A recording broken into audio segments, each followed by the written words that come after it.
नमस्कार दोस्तों, आप सभी का स्वागत है आपका अपने YouTube channel study today with Viplav में। तो दोस्तों, आज की इस वीडियो में हम 29 जून को होने वाले वीकली टेस्ट के लिए क्लास 10th की सोशल साइंस पेपर के लिए एक मॉडल सेट देखने जा रहे हैं। ठीक है, ये हमारा दूसरा मॉडल सेट होगा। इससे पहले हम लोग सेट 1 देख चुके हैं। वीडियो का लिंक आपको इस वीडियो के डिस्क्रिप्शन में मिल जाएगा। इस बार कुल प्रश्नों की संख्या आपका 16 रहेगा, 10 ऑब्जेक्टिव रहेगा और 6 सब्जेक्टिव रहेगा। कुल पूर्णांक रहेगा आपका 40। समय मिलेगा आपको 90 मिनट का। ठीक है, तो चलिए आज की इस वीडियो को स्टार्ट करते हैं। सारे के सारे सवाल एग्जाम पेपर के लिए वेरी वेरी इंपॉर्टेंट है। यही सवाल आपको एग्जाम पेपर में देखने को मिलेगा। तो चलिए आज की इस वीडियो को स्टार्ट करते हैं। तो चलिए शुरू करते हैं। पहला सवाल है कि किसी राष्ट्र की सामूहिक पहचान को क्या कहते हैं? किसी राष्ट्र की सामूहिक पहचान को क्या कहते हैं? निरंकुशवाद, राष्ट्रवाद, रूढ़िवाद या उदारवाद? तो इस क्वेश्चन का सही आंसर हो जाएगा राष्ट्रवाद। ठीक है, ऑप्शन नंबर बी आपका करेक्ट आंसर हो जाएगा। नेक्स्ट जो सवाल है कि वह राज्य जहां की राजनीतिक सत्ता उसकी सांस्कृतिक सत्ता से मिलकर बनती है उसे कहते हैं? वह राज्य जहां की राजनीतिक सत्ता उसकी सांस्कृतिक सत्ता से मिलकर बनती है उसे कहते हैं? कल्याणकारी राज्य, गणराज्य, राष्ट्र राज्य या ऑप्शन डी में है राजतंत्र? तो इस क्वेश्चन का सही आंसर कौन सा हो जाएगा? राष्ट्र राज्य हो जाएगा, ऑप्शन नंबर सी। नेक्स्ट सवाल है कि 4 चित्रों की श्रृंखला किस कलाकार ने बनाई जिसमें उन्होंने अपने सपनों का संसार रचा? 4 चित्रों की श्रृंखला किस कलाकार ने बनाई जिसमें उन्होंने अपने सपनों का संसार रचा? तो इस क्वेश्चन का सही आंसर कौन सा हो जाएगा? फ्रेडरिक सरयू, याद रखना। ठीक है, फ्रेडरिक सरयू हो जाएगा, ऑप्शन नंबर बी। नेक्स्ट सवाल है कि अर्नस्ट रेनर कौन था? अर्नस्ट रेनर कौन था? फ्रांसीसी दार्शनिक, जर्मन दार्शनिक, रूसी दार्शनिक या ब्रिटिश चित्रकार? अर्नस्ट रेनर कौन था? फ्रांसीसी दार्शनिक। ठीक है, एक फ्रांसीसी दार्शनिक था, ऑप्शन नंबर ए आपका सही आंसर होगा। नेक्स्ट सवाल की ओर चलते हैं। नेक्स्ट सवाल है कि निम्न में से किसे मैटरनिक ने हमारी सामाजिक व्यवस्था का सबसे खतरनाक दुश्मन बताया? निम्न में से किसे मैटरनिक ने हमारी सामाजिक व्यवस्था का सबसे खतरनाक दुश्मन बताया?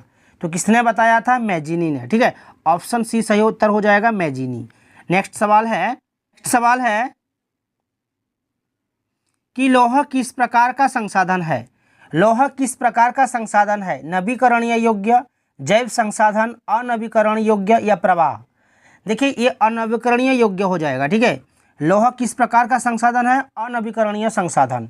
इन संसाधनों का विकास लंबी भूवैज्ञानिक अवधि में होता है। इनके बनने में लाखों वर्ष लग जाते हैं।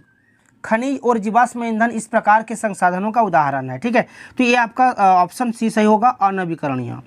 नेक्स्ट सवाल है कि बांगर और खादर किस प्रकार की मिट्टी है? बांगर और खादर किस प्रकार की मिट्टी है? ये जलोढ़ मिट्टी है। बांगर जो कि पुराना जलोढ़ है और खादर जो कि नया जलोढ़ है। तो याद रखना, बांगर और खादर जो है जलोढ़ मिट्टी है। ठीक है, ऑप्शन आपका ये सही आंसर हो जाएगा। सभी से रिक्वेस्ट है वीडियो को लास्ट तक देखना, वीडियो को लाइक कर देना और सभी दोस्तों में भी शेयर कर देना। और इससे पहले हम लोग सेट 1 देख चुके हैं। सेट 1 का लिंक आपको इस वीडियो के डिस्क्रिप्शन में मिल जाएगा। नेक्स्ट सवाल है कि किस प्रकार की मृदा में कंकड़ की मात्रा अधिक होती है? किस प्रकार की मृदा में कंकड़ की मात्रा अधिक होती है? खादर, बांगर, लाल या लैटराइट? तो बांगर मृदा में कंकड़ ग्रंथियों की मात्रा ज़्यादा होती है। तो इस क्वेश्चन का सही आंसर हो जाएगा बांगर, ऑप्शन नंबर बी। नेक्स्ट सवाल है कि भारत के कुल क्षेत्रफल के कितने प्रतिशत क्षेत्र पर पठारी भाग है? भारत के कुल क्षेत्रफल के कितने प्रतिशत क्षेत्र पर पठारी भाग है? 43%, 27%, 30% या 40%? तो इस क्वेश्चन का सही आंसर हो जाएगा, ऑप्शन नंबर बी हो जाएगा।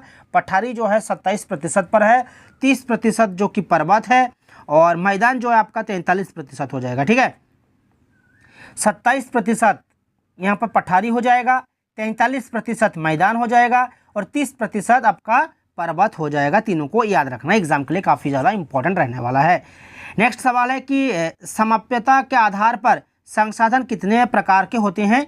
तो समप्यता के आधार पर संसाधन 2 प्रकार के होते हैं। ठीक है, नवीकरणीय संसाधन और अनवीकरणीय संसाधन। तो ऑप्शन नंबर सी आपका सही आंसर हो जाएगा।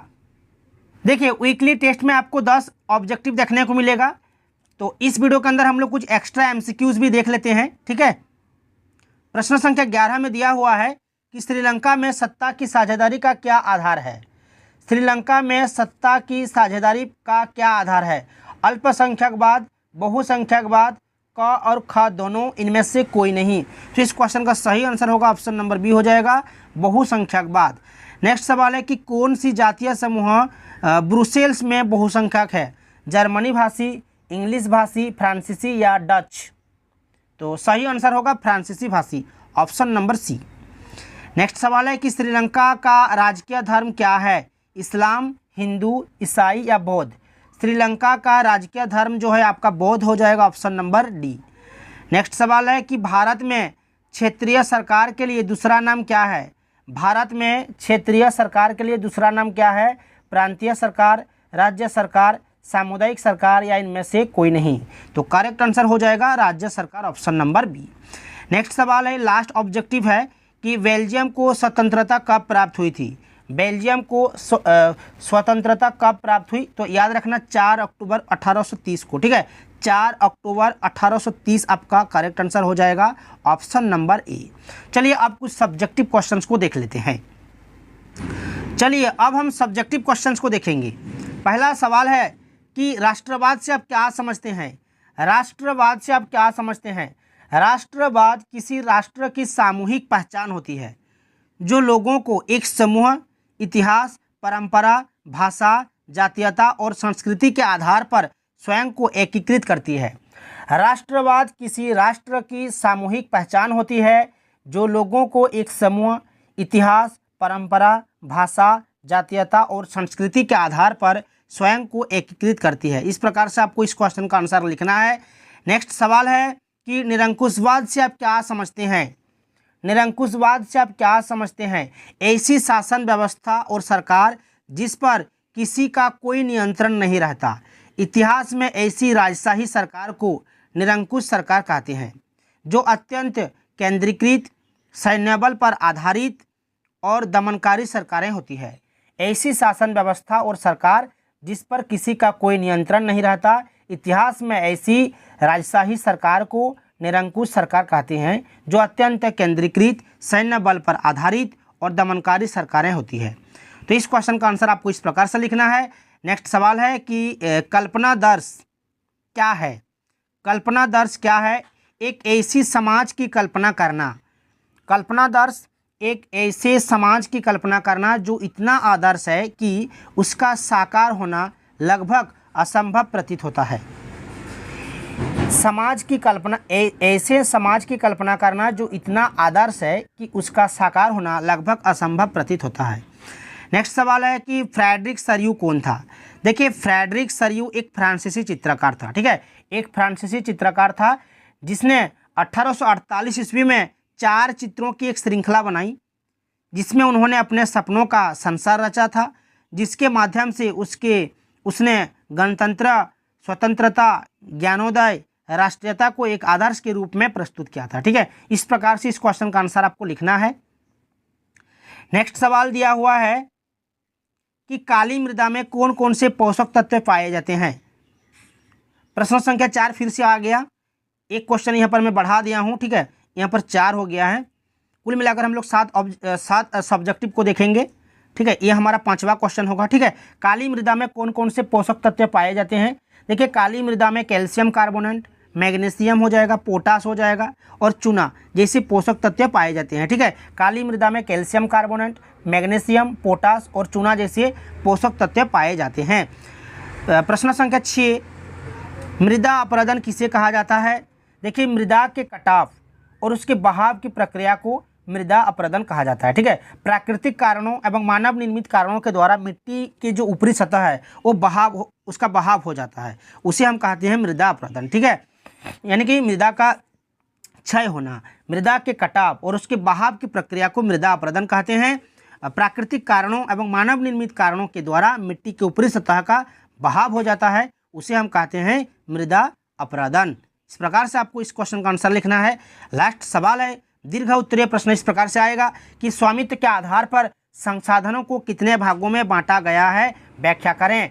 स्वामित्व के आधार पर संसाधनों को कितने भागों में बांटा गया है, व्याख्या करें। देखिए, स्वामित्व के आधार पर संसाधनों को 4 भागों में बांटा गया है।